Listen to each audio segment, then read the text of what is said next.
Following is a special presentation of the Buccaneers Sports Network. This is the Jay and Keith Show. Two broadcasters, two microphones, and one meticulously scripted podcast. You what? Just kidding. Get it, J.K.? You get it. That's what I thought was so funny. It's not funny. Alongside Keith Brake, here's the voice of the Bucs, Jay Sandos. All right, it's Jay and Keith. I'm the good-looking one in the beardy man. I don't know what you are. I'm the one that's going gray prematurely, I guess. That's the joy of house hunting. That's what I am. Well, that's especially in John City, coming from Fargo. How's the market different? Well. Ooh, I feel like that's a, I'm not gonna. That's a bit of a barbed question. That's a Band-Aid. We're not gonna rip off today. How about that? Very barbed question. Speaking of a Band-Aid, let's rip off a little Band-Aid from last night, as we're going to be joined right off the bat. Men's soccer head coach David Lilly is going to join us in just a second, and an unbelievable game to watch. Me and you watched a little more than I did because I didn't get home in time to watch the first part of it, but texting back and forth and watching. And the only thing I really conclusively took from the broadcast is that 100% Louisville plays Syracuse on Saturday. That is all I got out of that broadcast. They were definitely playing Syracuse at some point in the recent past. It was. For sure. Whew, I mean, they're fifth in the country. I don't know if you know that. And Cole Syracuse. Hunter made a couple of great saves early on. Yes, he did. In that match from the bench. There's a lot going. So that being said, I'm going to welcome in David Lilly, ETSU men's soccer coach. And like we're trying to do on Wednesdays now, trying to get more coaches and players and some conversation. I'm going to hit them with some hard-hitting questions before we get going. Number one, Coach, we went through I don't know how to word this. We went through the Braxton Myers, whatever it's called. Is that what it's called? Personality. Yeah, whatever, personality. Briggs, whatever. Who cares? Yeah, that's it. I almost said Briggs and Stratton. That's not right. Whatever it was. And so Black and Decker. No. We got put in the same group, and I don't know if you know this. I'm an extrovert, in case people didn't know. And David is an introvert. Mm-hmm. And we got in a conversation, and my question to introverts is, why do you not like us? And then we weren't supposed to word it that way, so we worded it differently. And why don't you disagree? And then David's like, well, I like to just sit and listen, and I just kind of let you go. So what I've learned is all my soccer takes, he has not told me that they're stupid, and that I shouldn't feel that way. And he's just been very nice to me because he's an introvert, and he doesn't want to break my heart that I don't know soccer, which is why I got Keith here. Coach, your thoughts? Silent judgment. Silent judgment. That's not true. That's not true. I know you guys know your soccer. Yeah. So that being said, as I joked to start the broadcast to get things going here, or the podcast, I should say, I want to start with your first tenure because you spent a lot of time here as an assistant under two great head coaches. And what was your time here as an assistant, and how did that help you become a head coach at Milligan and then come back here to ETSU? Oh, it was massive. I wasn't even sure that coaching was the career for me until I got to ETSU and worked under Scott Calabrese, and he was incredible for 4 years.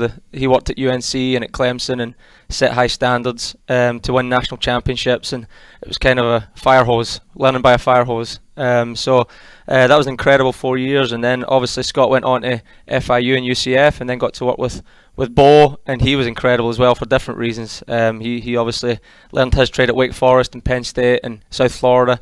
So in those 8 years, I got to learn a ton, and then got the chance to kind of put my take on it at Milligan, and obviously now here at ETSU again, which has been real nice. Yeah, and you go from obviously the Division I budget to an NAIA Division II to back up, or maybe they're Division I now, but back up to NCAA. And then what's sort of the hardest part of kind of making the transition back up? And obviously, whenever you come in as a new coach, there's obviously things you have to address, whether it's recruiting, whether it's scheduling, it's all different things. Just talk about sort of that transition. Oh yeah, so we had to learn quite a lot. It's been obviously the first year. We're trying to learn the guys, get to know the guys, trying to get back in. There's actually not been one recruit that's been here since I've left. So it's been a clean 4 years. So getting to know these guys, getting to know the scheduling.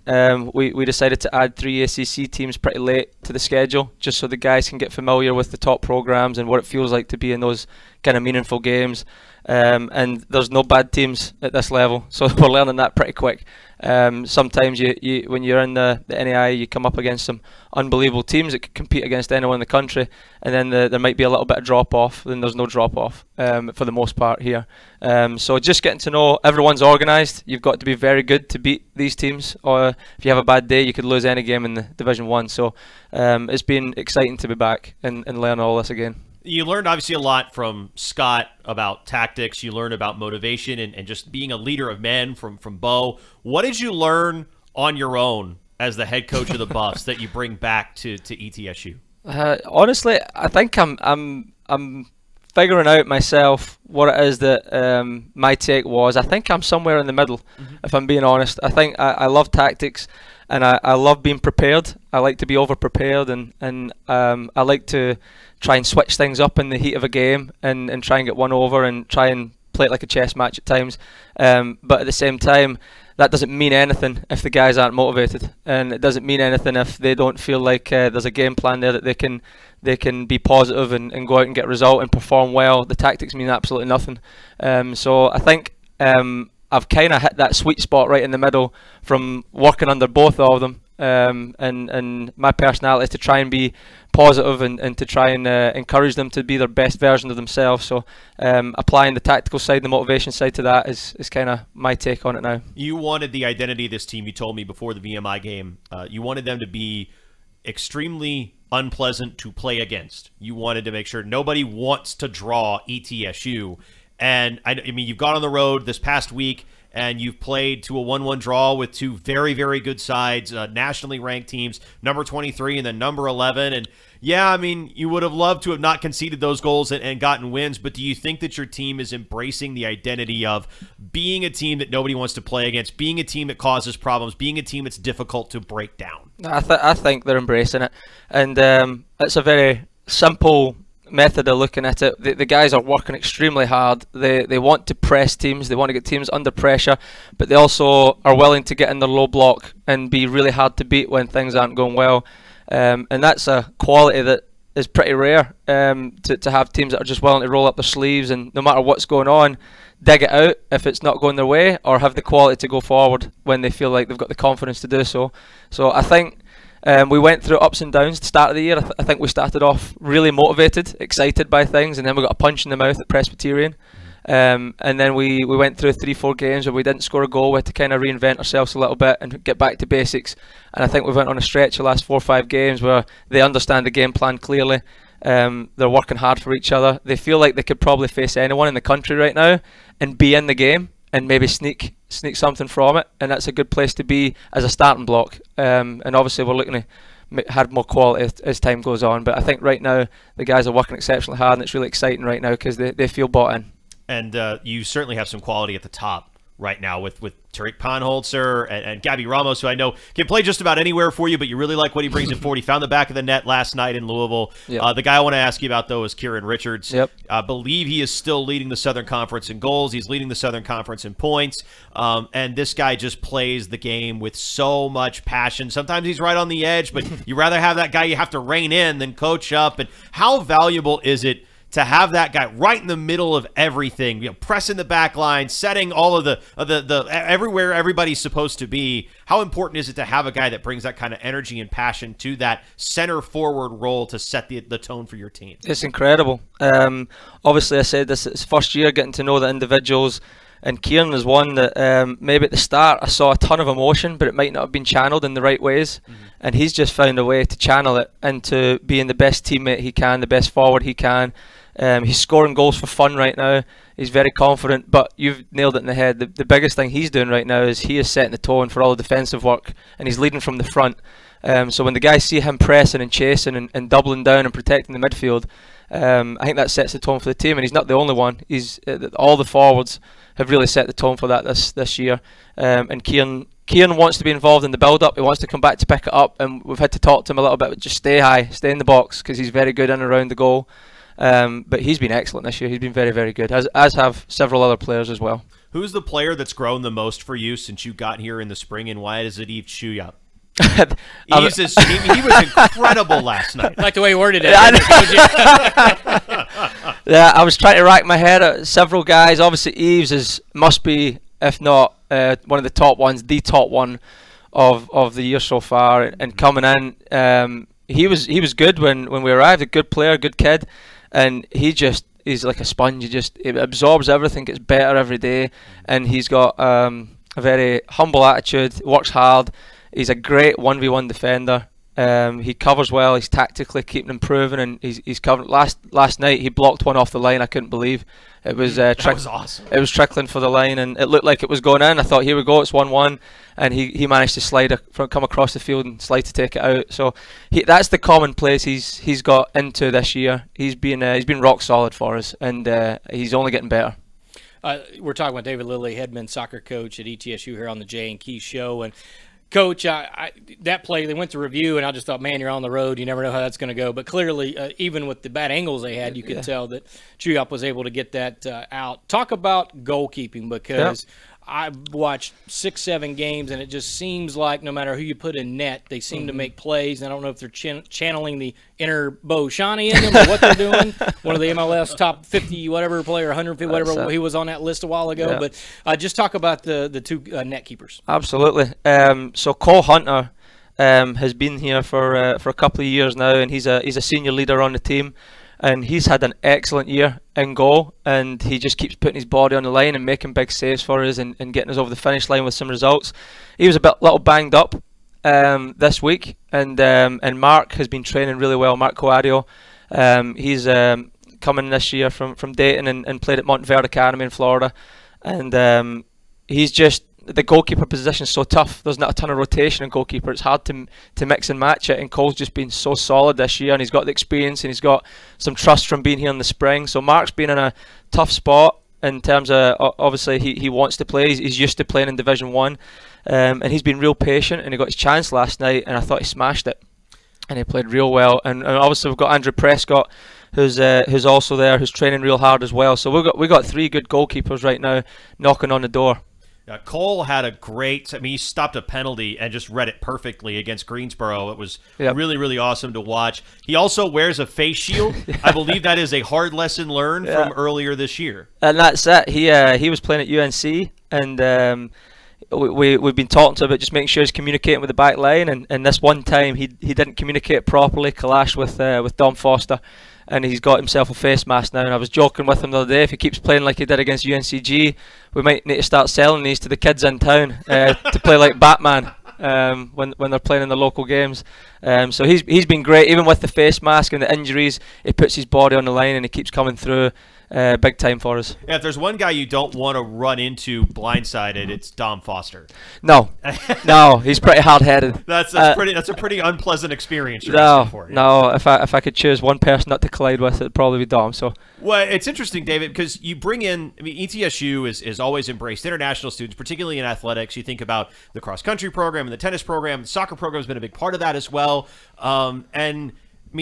A lot of these guys come from other parts of the world, and they don't know ETSU from Louisville, frankly. Yep. How do you get them invested? As somebody that has gone this path yourself of coming over, playing in the collegiate system, getting invested in an American university, an American experience, how do you bind all of these international players together into a cohesive culture? Yeah, I would like to say that it's a lot of hard work. It's pretty organic, honestly. Like I came over in a similar situation. We had maybe 15, 16 internationals on my college team, and if the environment is there, the training environment's there, and the guys genuinely care about each other, you just start to become a family together, and you start to go into these games and battle together, and you just get stronger with more adversity that comes. And I think you can see that start to happen now. We had our wobbles earlier in the year, and we're just getting used to each other. Some new kids coming in, some freshmen coming in, some local kids, some transfers from international. And I think now, after the UNC game, after that kind of stage of the season, you're starting to see the group really mesh together. And no matter what adversity happens in the game now, they're getting tighter together. And I saw on Twitter after the Louisville game last night that Ryan Coulter was tweeting about Steve. Oh, yeah. I didn't realize he's the goalkeepers coach for FC Cincinnati now. Absolutely. And between him and Schoenfeld, who played all over the world. He played in Israel. He played all over MLS. Like, he's been a lot of different places. There are a lot of guys that have gone on to have success in the game beyond ETSU. How important do you think it is for younger players or players that are just now coming into the program to see that and to interact with those guys up close? Oh, it's so special. And when I first arrived at ETSU, we didn't have alumni. Right. Like, it was a pretty early stage in the program. So this is coming back this time around. It's been really special to connect with alumni, and obviously you've had the incredible career of Shaw and Coulter, and you've got many others, Cam Woodfin, Charlie, Johnny Campbell, some other ones that have gone on and played professional. But yesterday Ryan Coulter took the time to come and speak to the guys and explained how positive his experience was at ETSU, and just to embrace the moment. And I think that was setting the tone for the Louisville game. And aside from the fact he was a very good goalkeeper and our goalkeepers played well, I think it was really cool for the guys to hear that you can have a great experience in college and go on to have the type of career that these guys are having. He had an unbelievable penalty shootout, and I think Jay's actually looking it up against Stetson. Yeah, as soon as you say that name, you go to it every time. It's an all-timer. What's your most memorable game at ETSU? Because I feel like, especially in those days, the crowds were awesome, the energy was incredible. Like, it was so much fun to be around the program. That was a special one you talked about, and I was waiting for Ryan to bring it up. I was waiting yesterday. I was like, how long is it going to take before he brings out that penalty shootout? And he didn't, so I mentioned it. I was like, do you remember that penalty shootout against Stetson where it went 3-3 and your hand was in the ball at the end of the game? And you should have seen the smile on his face. He was loving it. So what I like about it, I can't believe I forgot this date. It was 11/11/11. Yep. November 11, 2011. It's the only thing I remember. We got done playing basketball, preseason game in the Dome, and I went to the studio, and John Stevens on the call, or maybe were you on the call? I was on the call. You were on the call. John was on the video camera. Yep. And I text John. I'm like, hey, I'm going to come over. He goes, no, you can't, because we're very superstitious. And he's like, you can't do it. So I had to sit there. Instead of driving over, I watched the whole penalties sitting on delay. So I'm getting text, the early days where ASN.TV was like a minute and a half behind of the goals going in, and then I had to sit and watch. And they're like, save. I'm like, what happened? So then I knew what was going to happen. But I remember sitting there. I'll never forget that. And I wasn't allowed to go. So you're welcome for getting you the win, because I didn't go out there. And what we do matters, Coach, on that. Speaking of winning, you got a chance, homecoming.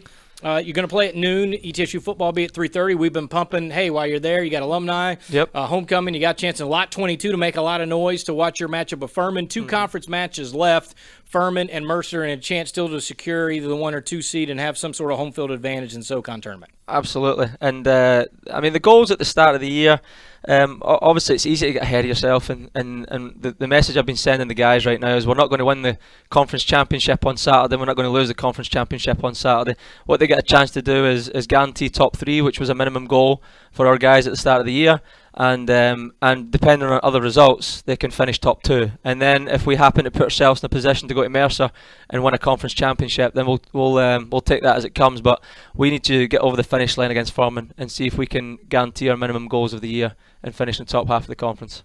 All right, Coach, we appreciate the time. Look forward to watching your squad play on Saturday. I'm actually going to sit up in the 3rd floor of the tower because I got a great angle of it. So I've already talked to a couple of my broadcast crew mates. We're going to sit up there and enjoy that as we get ready for our broadcast. But good luck, too. We'll be pulling for you. Good luck rest of the way, my friend. Thank you, guys. Appreciate it.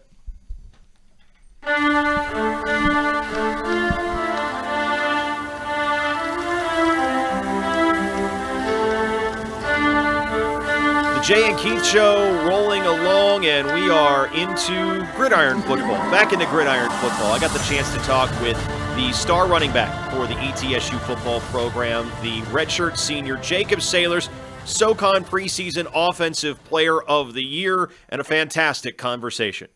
Well, Jacob, it's great to see you, man. How you doing? I mean, you've been around this campus. You probably know it like the back of your hand by this point. How you doing? How you feeling as we get into the backstretch of a really grueling college football season?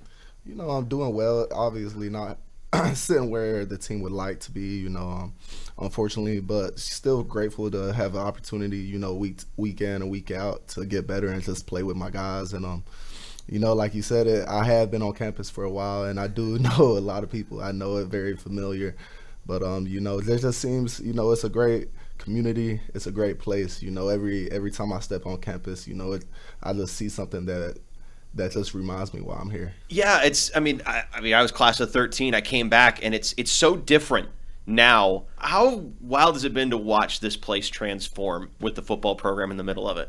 It's been special. There's many ways to describe it, but special is definitely the first one that I would say. Just seeing the community just grow and just come closer over time as well. It's a great thing to be a part of. It was so challenging for a new program to win people over, and you guys did that. I mean, you look up in the stands, Green Stadium, it's usually pretty packed. I mean, there's been some great atmospheres, great crowds, lots of support. What's that mean to you as a guy who was kind of right there in the mix of the very first few days and years of the relaunch of this program, that the community has rallied behind you guys as you've had success? It's a great feeling, man, and it goes to show you, that the university was in the right with bringing the program back and just showing how uniteful that it can be for a community like Johnson City, Tennessee, where, like you said, we have fans come and pack the stands, every week, every home game, and I'm just grateful to be part of a college that has that type of fan base. Is that consistent with your experience in football, that it's a community event, like it's something that you go to, whether it's a Thursday or a Tuesday night in middle school, Friday night high school, Saturday college, whatever? Is that something that you've just kind of always fallen into, as football as a community?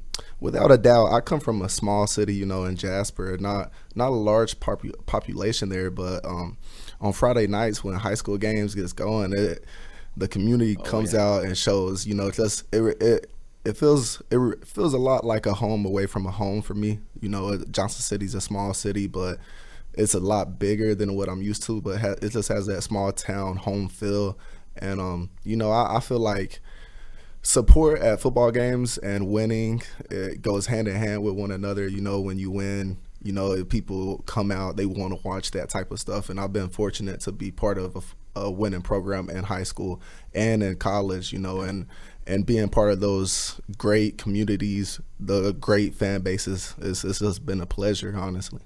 As you've gotten into this point of your college career, as a running back, we talk all the time in the pros about how guys just kind of seem to have a shelf life at that position, where your body goes through so much wear and tear. You take more hits than anybody on the football field, and by the time you're 30, it's like your shoulders are about to fall off, your knees are worn out. I mean, you're obviously not to that point yet, but how do you take care of yourself after taking so many hard hits from so many big, powerful dudes in Division I football? I'd like to start off by saying I'm very thankful and fortunate to have a running back coach like Coach Downs and even Coach Sanders the past couple of years. It's guys that have a ton of experience, with a ton of talented people, especially at the running back position. And coming into ETSU, I didn't have much background in rehab or trainers and stuff like that. We hardly stretched before practice in high school. And, when I got here, I stayed kind of banged up the first 2 years because I was still trying to make that adjustment. But I believe last year, the spring season and going into last season was a real mind opener for me. And I started spending a ton of hours in the training room, and we have a great trainer in Caitlin, and she's helped me write up some great rehab plans on whatever I have going on, turf toe, banged up shoulder, banged up thumbs, whatever it is. Caitlin's willing to spend time outside of her work and come up with a great plan for me. And I have to meet her 50-50. I have to show up, and I have to be willing to do whatever she asks me to do. And that's where it all starts, really, is just getting into treatment, getting with your trainer and working out a great plan for yourself. What's the toughest thing you've ever played through? I mean, there's obviously injuries that you just can't go, but what's the toughest thing you've ever had to play through? Turf toe was a pain, but I would honestly say I sprained my ankle pretty badly in the spring season, and I was out for 2 weeks, and I came back the last game of the season against Mercer, ironically enough.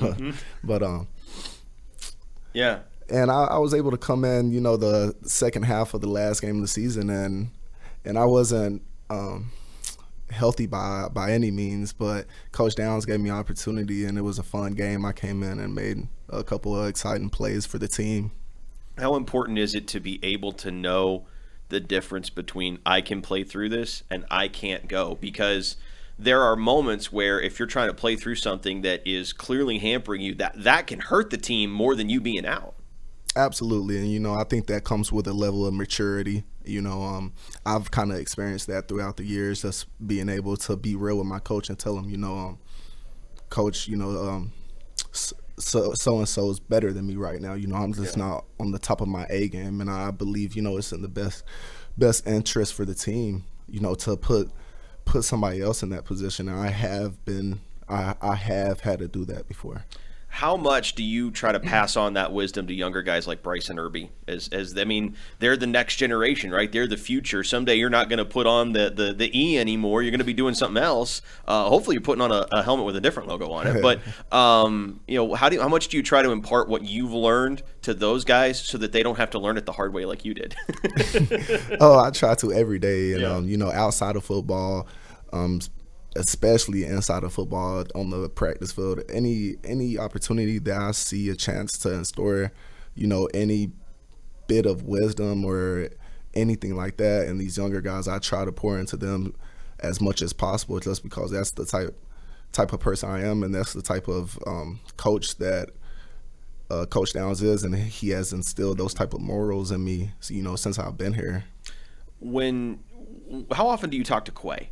Because you two were the dynamic duo for many people. It was you and Quay and Austin Herrick is many people's first formative memories of the Revive program.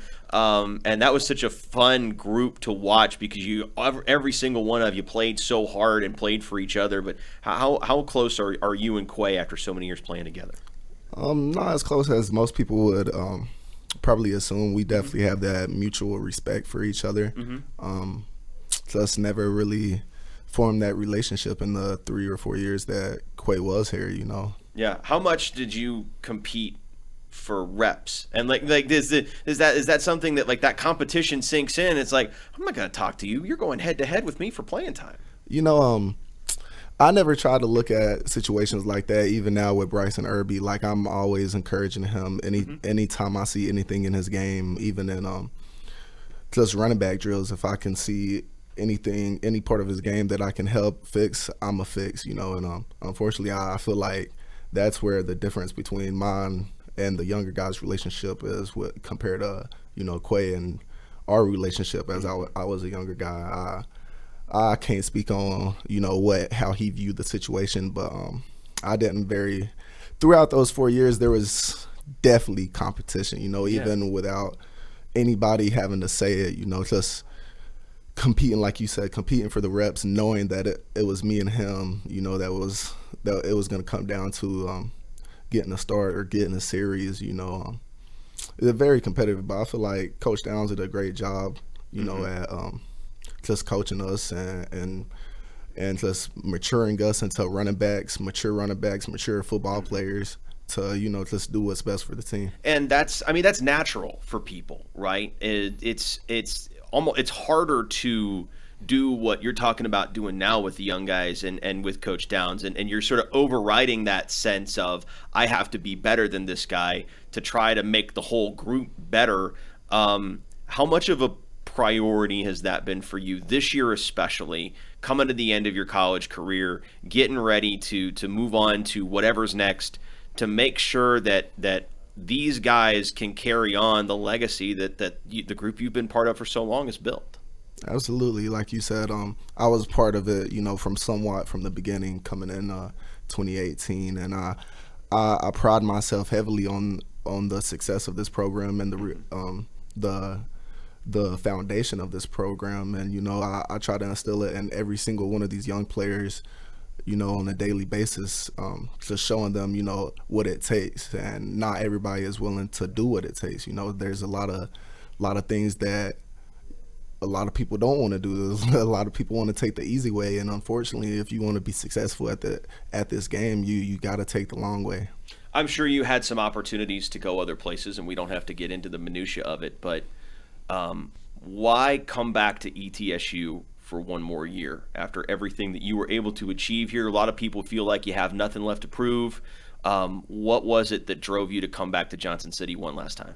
I feel like this is just what God had in store for me. From coming out of high school, I did not have much going on being recruiting wise. I went to this All-Star game late February. It was I believe it was like a week or two before signing day, and I went there thinking that I was going to sign to a division. Up until the time, I had planned on signing to a Division II or Division III program. I was still contemplating which one was the right fit, and luckily I crossed paths with some great coaches in that Border Bowl game with Coach Black from Fulton and some coaches from Bristol High and Whitehaven High School out in Memphis, Tennessee, and they they were kind of shocked that I didn't have much going on recruiting wise, and before the All-Star game even happened, I believe it was the second day of practice, one of them called Coach Sanders up on the phone, and I didn't even know who Coach Sanders was at the time. He was like, "Come here, Coach Sanders from ETSU, the head coach wants to talk to you on the phone." And I got on the phone with him, and he kind of just talked to me a little bit about how he's been seeing my name a whole lot recently, and he wanted to come down and see me and also get me up on a visit. And I came up here, I fell in love with the place. This reminded me like a bigger scale Jasper, Tennessee, a lot more opportunities, but still, you have a tight-knit community.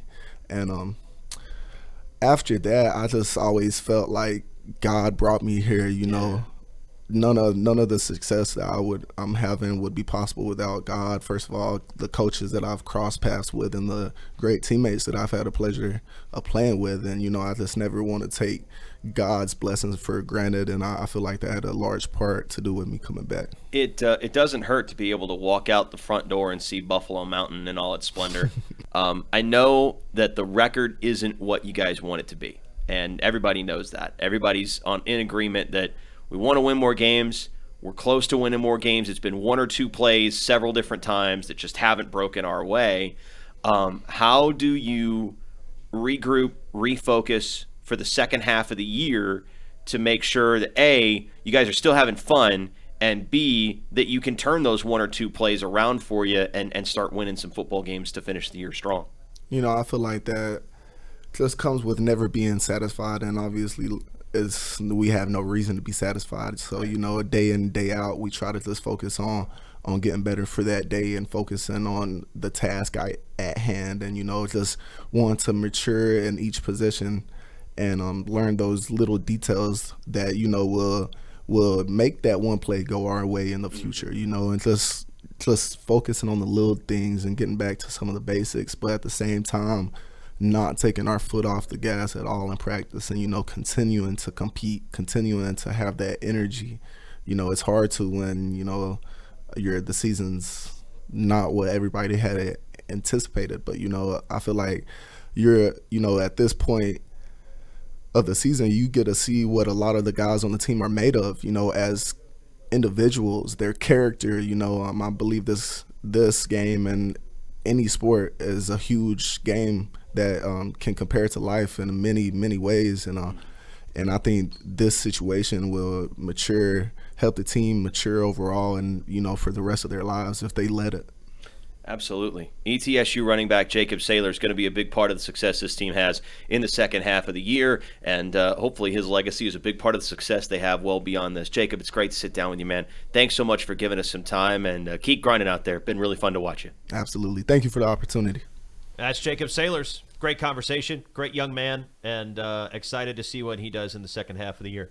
It's interesting things every time you get to talk to players, especially how they came, their journey, what they've learned, especially older players been able to reflect.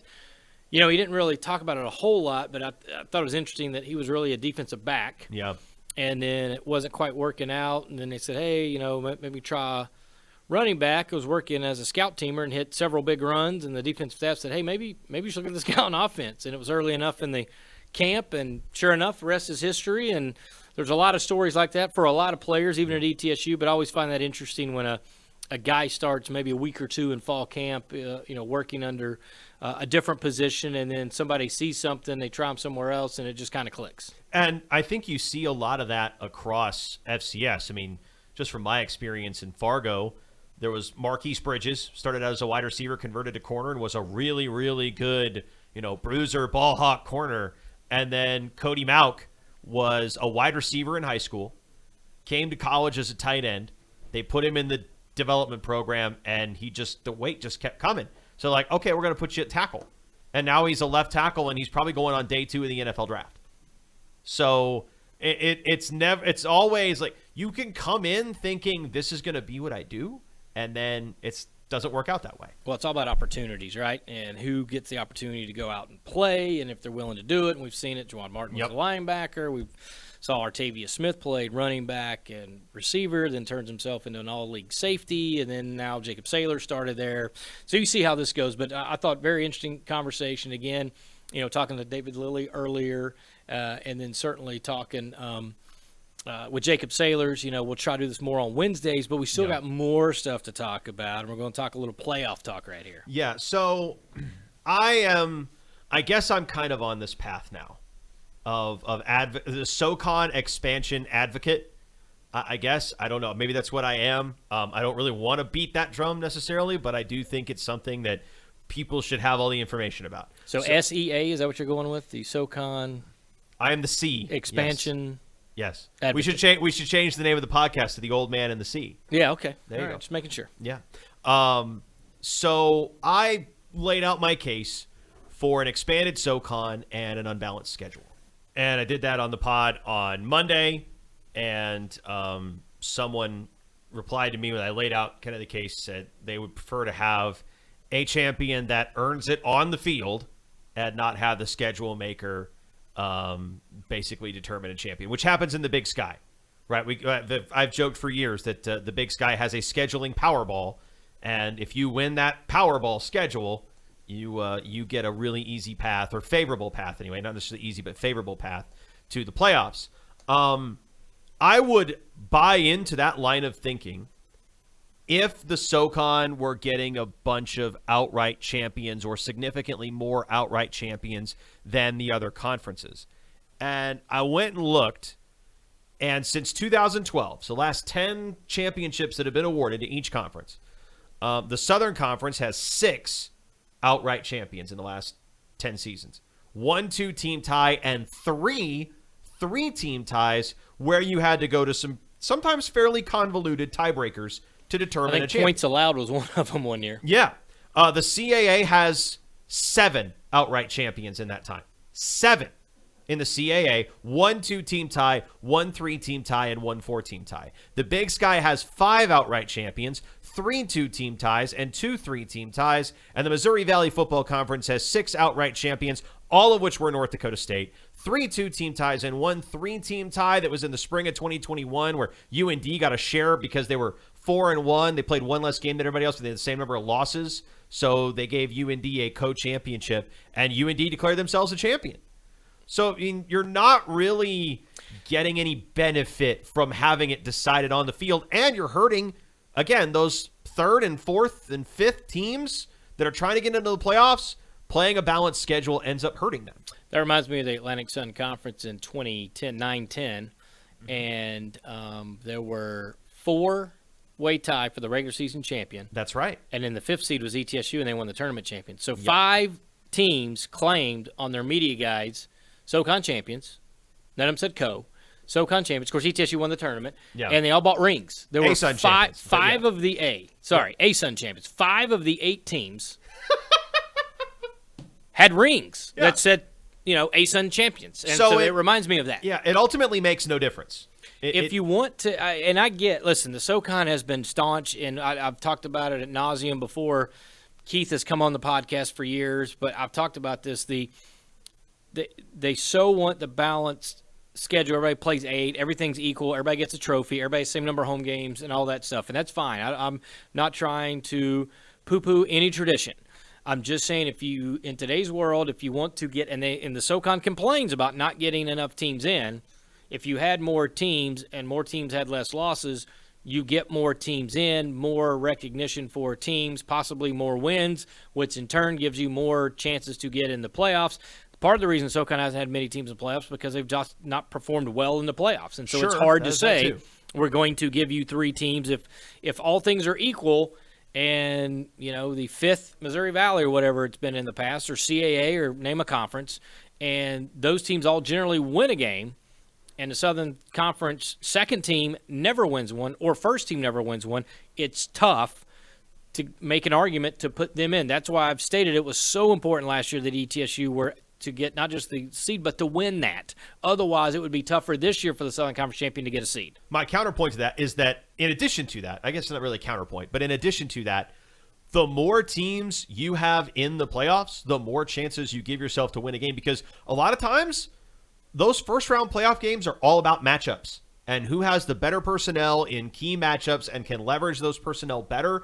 And that ends up being a critically important part of success or failure. We saw that with Wofford and Kennesaw State. Wofford had a better record in the SoCon and was better, I thought, on paper than Kennesaw State was in the Big South. And Kennesaw State stuck it to them because they did a better job of leveraging favorable matchups than Wofford did. And that hurt the Southern Conference. And now we are seeing a situation where these schools that are on more or less parallel tracks in big conferences like the Big Sky, the Valley, and the CAA. In 2018, the CAA got 6 teams in. The SoCon got 2. In 2021, the Valley got 6, and the Big Sky got 5, and the SoCon got 1. And all of these teams that chop each other up hurt ultimately their own ability to create a favorable image that will be lobbied for by certain people in the playoff committee. And, your SoCon advocate has to step out of the room, but there will be other people that will look at those records, that will look at 5-3 or 6-2 or even 7-1 and say, hey, this team went 7-1 in the league. Well, they didn't play ETSU or Chattanooga. Well, yeah, they still went 7-1 because a lot of members of the committee treat all FCS wins, or at least most FCS wins, as roughly equal. So the more opportunities you get to pile up those wins, the better off you're going to be in the committee room in November. If you get 7 FCS wins, they don't look and say, well, my goodness, you won a non-conference game versus top 25. If you beat a SWAC or a MEAC or Big South. That's an FCS win. A Pioneer League team. Right. If you schedule Presbyterian and you win 72-0 because they never punt, they don't do that anymore. That coach left. But you blow them out like Mercer. Mercer beat Morehead State. What was it, 63-13 or something? It still counts the That's same. That's an FCS win. It counts the same as if they beat North Dakota State. Exactly. As far as the initial matrix, and having Scott Carter last couple of years on the committee, I was able to really talk to him, and every once in a while when it was over, he would really show me some of the numbers and the math, and the math is very simple. Try to do everything you can to get to 7 wins. That's why a lot of teams are not playing non-division ones anymore, because it's another opportunity to get a win. And yeah, a lot of people say, yeah, but you turn away a surefire win. That is true, you do, but if you're able to win that non-conference game, that's an extra win. Now, if you can knock off FBS, generally it's about 1.5 points, if you will, on the calculator. So, for a team that's maybe on the bubble, if you got that and they're like, oh, all these teams have 7 wins, but they beat an FBS, then they basically treat it like 7.5 wins. So they get an extra little bonus there for picking up that win up and not hurt if they lost that game, which makes sense. But you don't get rewarded. It doesn't do you a lot. And we'll see how the scheduling goes forward with head coach George Corals, who's at Furman, who generally did not play non-qualifying games. They generally at Furman did play, all Division I type opponents. Although they did play one this year, and I think that lack of a data point might end up keeping them out. I looked at Brian McLaughlin and Sam Herder, who used to work together at Hero Sports. Now Sam is the lead guy at Hero, and Brian does Gridiron Heroics, and he's in charge of that site. And they both do bracketology every week. And Sam has 3 SoCon teams in, but he has Sanford right on the cut line, and also has New Hampshire below it, and that's important. I'll get to in a second. Brian has 4 SoCon teams in, all of Chat, Mercer, Sanford, and Furman in, and New Hampshire also out. New Hampshire is 4-0 in the CAA, and they don't play Delaware or William and Mary, so there's a non-zero chance that they could end up with the automatic bid. And that knocks Furman or Sanford or possibly both out of the FCS playoffs. And we're going to end up in a situation where we all feel like the SoCon should probably, by the end of it all, probably should have 3 teams in, depending on how things shake out, maybe 4 teams in, and they're probably going to end up with 1 or 2 again. That's again goes back to my frustration on that. And it's simple to me. McLaughlin seems to be a little bit more of a fan of the Southern Conference and puts more stock into it than a Craig Haley or Sam Herder, who we've had on the podcast and we've talked extensively, and they've basically have said some of the things I've said. Until you start winning games in the playoffs, why would we treat you any differently, and why would we give you more chances? So that's why I think it was important, not just for ETSU when they got the seed to hold serve and win, but in reality, I took a lot of people took shots at me because ETSU, got beat by North Dakota State by the final score, and I was like, hey, the whole argument is it Southern Conference and their champion is so inferior to the Missouri Valley. My question was, well, what was the average margin of victory at home for North Dakota State compared to ETSU? I don't even know off the top of my head. Well, in fairness, ETSU was below that, below what the normal average of victory was. Yep. And they held them scoreless the first quarter. So I was like, so you're telling me that they're not as good as the fifth best team in the Missouri Valley when they're getting 5 in, which was my argument. My argument wasn't the Southern Conference and the winner of the Southern Conference is North Dakota State. That's ludicrous. And I know I make some weird takes on here, but I would never in a million years. That was not my conclusion. Was they keep trying to tell me that the second best team or whatever is not as good as the fifth or sixth best team. And my argument was, well, if your barometer was that and ETSU was below that, then couldn't they compete with all the second, third, fourth, fifth teams in the Missouri Valley? That's really my argument, because the big outlier they always point to is, well, North Dakota State. Well, yeah, of course, but let's talk about all the other teams. Let's talk about how nobody goes into Fargo, except for South Dakota State, who's the big rivalry. And pretty much like the only one. Yes, yeah. That's it. That's it. If you look over the last decade, that's about the only one. There's an outlier here or there, but consistently, that is the only team that has done it over time. Other than that, no one goes in there and does that. So my argument is the only thing I could use was, well, what's the average? And just using that year and apples to apples, but then even going back and doing like a more deep dive over the last 5-6 years, ETSU was still below that. So again, that I'm not saying ETSU was on that level. That would be crazy. But I'm just saying my argument to some of the national guys who kind of came at me just in some DMs that, I'll just keep it between us as professionals and not call them out. But that was my argument. And they didn't really have a good comeback for that. It was like, well, we were right and all along SoCon. I'm like, that makes no sense to me, because my argument wasn't that ETSU is North Dakota State. My argument is when the fifth and sixth best team is getting in and they're getting trounced by about the same as ETSU, you're telling me that ETSU can't compete with the fifth or sixth team in Missouri Valley, and to me that was ludicrous, and that was my argument. Yeah. I don't mean to belabor this point. I feel like we're almost going in circles because you and I agree on this. We do. Usually we like to disagree, so it's a little more entertaining. Yeah, usually we do. But also I think it's important that we make it clear that the way that the SoCon wants to set up its football schedule, the way that it sets it up, it's very logical. It's very straightforward. It's easy to understand. I'll give it that. It's very easy to understand. You're not going to play any guessing games with scheduling matrices or anything like that. You're going to play everybody in the league. But that has consequences that are detrimental to trying to regain a place as a power conference in FCS football after the departures in 2013 of particularly App and Georgia Southern. I mean, Elon is kind of, is what it is. They had a couple of decent years since they left, but you lost your two perennial powers, the programs that won you so many national championships, and the SoCon hasn't really replaced not just that level of team relative to FCS nationally. It also hasn't replaced that level of prestige and the respect you get from the committee. And I think you need to put more teams in better position to make the playoffs in order to get that respect back. And I don't think this is an either-or situation when you talk about, because so many people want to talk about men's basketball, and the league's brought in a new commissioner after John Marino retired that was focused on men's basketball, and the league has done a fantastic job of that. But I don't think it has to be either or. I think it's very much a both and, with the potential that this league has, that if you just take one or two very timely swings and get one or two quality ads, you can help both sports take a major leap forward.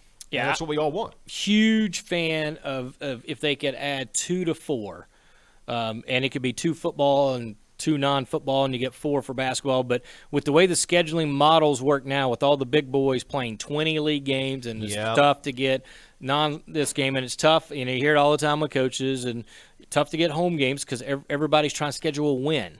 And so if they don't think they can beat you, or they're not going to go on the road unless you pay them, and then you get into, well, how much money can ETSU pay for a home game, or any school. So you get into that. So if you could get a 14-team league where you play a north, south, east, west, whatever it is. You get round robin on one end, you get one game on the other.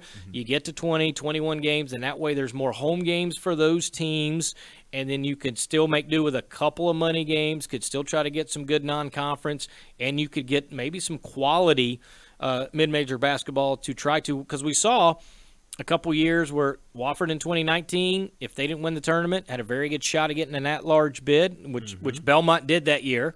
Yep. And North Carolina Greensboro was the last team out because they were the number one seed in NIT. And then the 30 and 14 with ETSU, if they didn't win the tournament, then more than likely it looked like all projections had put them in. Now, again, you still would have had to roll the dice, wait and see.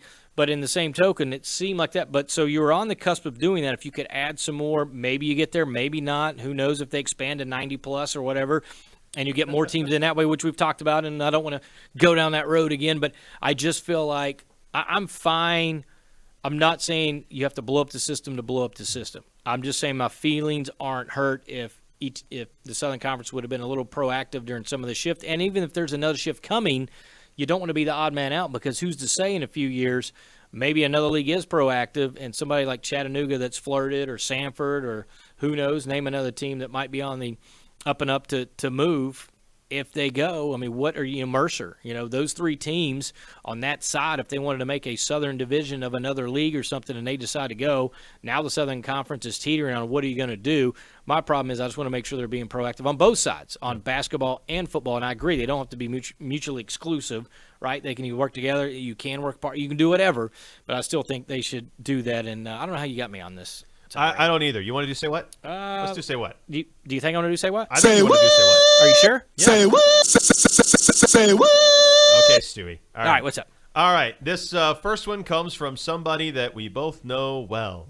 You only get 11 guaranteed opportunities on your schedule each and every year. You got to make the most of every single one of them. And I tell our guys all the time, man, I'd ride a bicycle 1,000 miles to go play a football game. And I hopefully that we'll take that same attitude up to Johnson City this weekend. So, that is, of course, Sanford head coach Chris Hatcher. Yes. The funny thing is, I was about to put on my glasses because I couldn't read the small writing, but then he said a word, and I was like, I know who that is. So it took me a second on the first bite of it, but then before I even put on my glasses, I heard a word, and I'm like, that's Chris. And by the way, great interview. He's great. Fun Super to talk nice to. Great and honest, just honest and talking about everything, but I'm still laughing at the word. What was it just about? I forgot what he said. I was laughing at that. He'd ride a bicycle to get an opportunity. He'd ride a bicycle 1,000 miles to play in a football game. Yeah. What's the farthest you would ride a bicycle? To play in one? None. I don't know. I don't want to play in any anymore. Now to call a game or to watch it, I would ride it. 3 miles because I can't go very far. I don't know. Well, I would. I'd walk 1,000 miles if I could just see football tonight. Okay. How about some NBA hoops and somebody who has just been visibly miserable? This guy used to be so exuberant, playing with great energy and great emotion.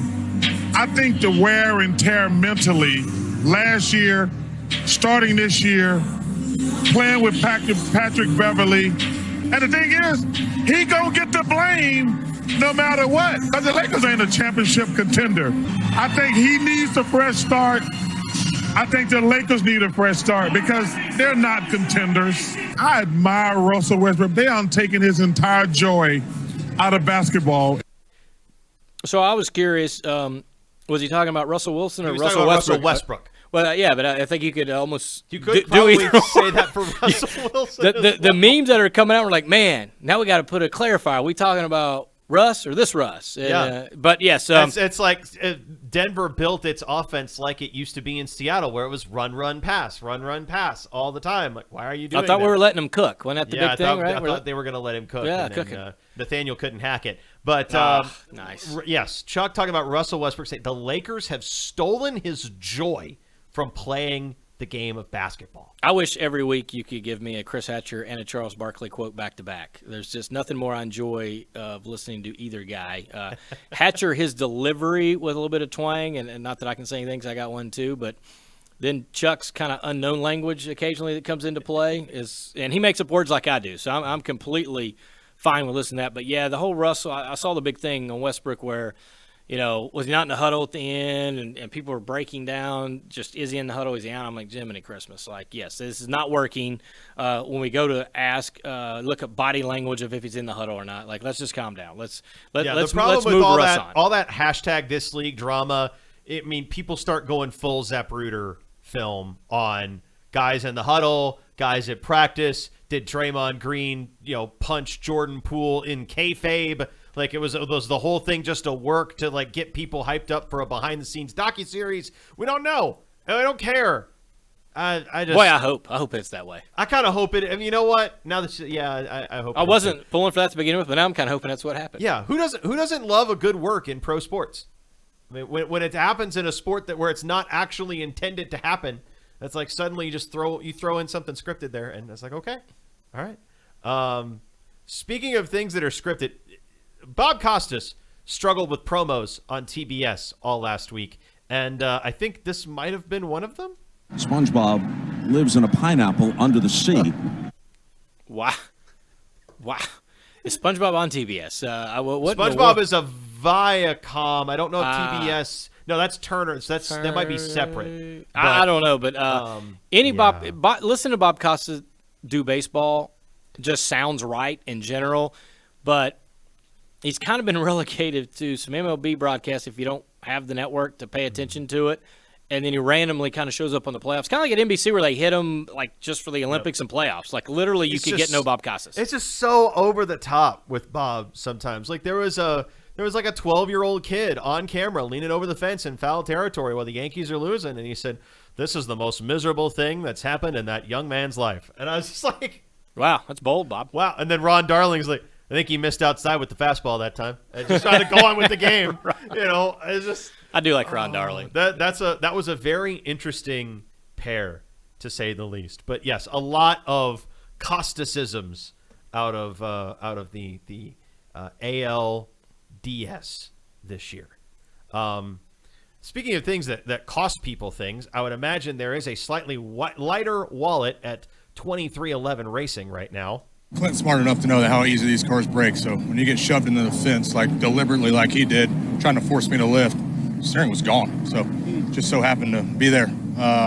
Hate it for our team. Super fast car.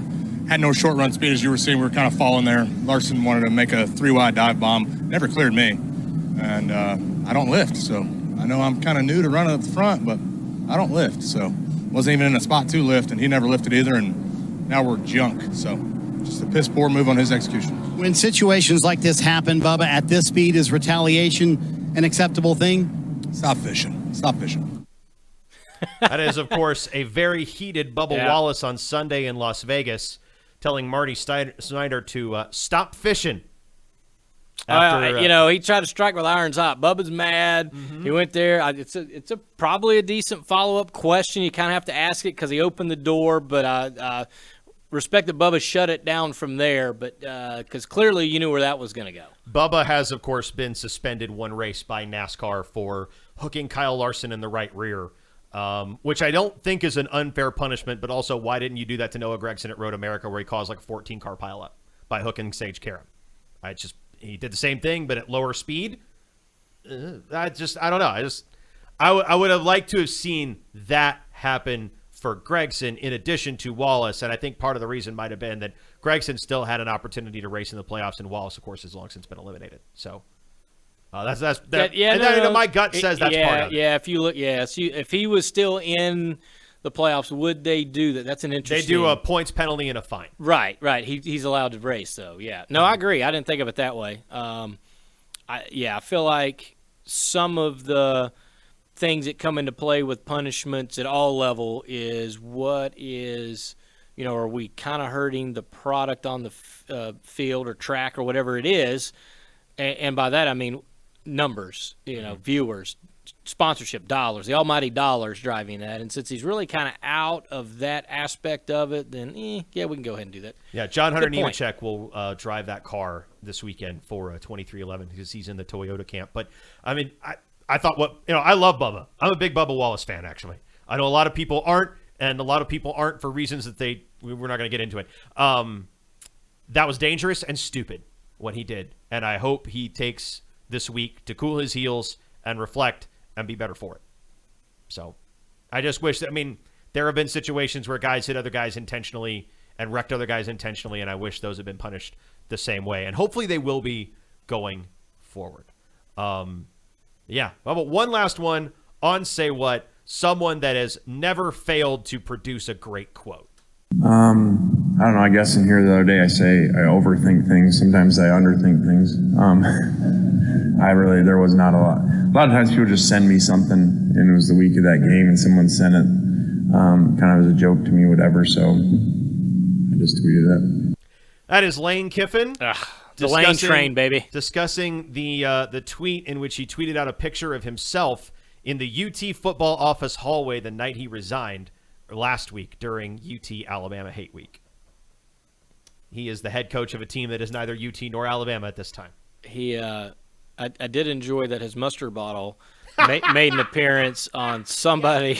It was on the back of Saban's head. Yes, yeah. As he was taking his headset off to yell and scream, looking down, and there was the mustard bottle right to looked like it had knocked the headset. Well done, whoever did that. It was like, I didn't really think too much about it. I just tweeted it.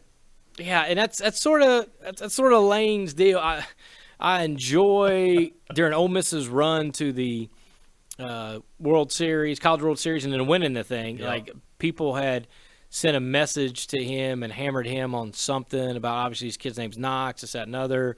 And he was like, yeah, he's doing good. And by the way, we're going to be at the College World Series. Where are you at? He's so good. Yes, he is unquestionably the national posting coach of the year. I mean, he just between him and I don't know, I've got to figure this out, and I should have sent you this, although it's really not a say what type deal. But we're going to play Mississippi State Mike Leach, and where they're going to a break, and it's his coach's show, and there's video of it. They don't go to a restaurant, I don't think. And so as they're going to break, there's just a generic bottle of white sauce. For Alabama, Mississippi white sauce, whatever. Yeah. And so he just randomly squirts some in his hand and like licks it off. Right as they're going to break. Oh my God. Like I mean, and they're going to break, so he's kind of taking his headset off. He's not paying attention, but I don't know if he doesn't know he's on camera, doesn't care. It's between him and Ed Orgeron. When Ed Orgeron. Or him too. You said Ed Olajuwon. Yeah, Ed Orgeron. Or that guy. Speaks Creole. Ed Orgeron. Yes.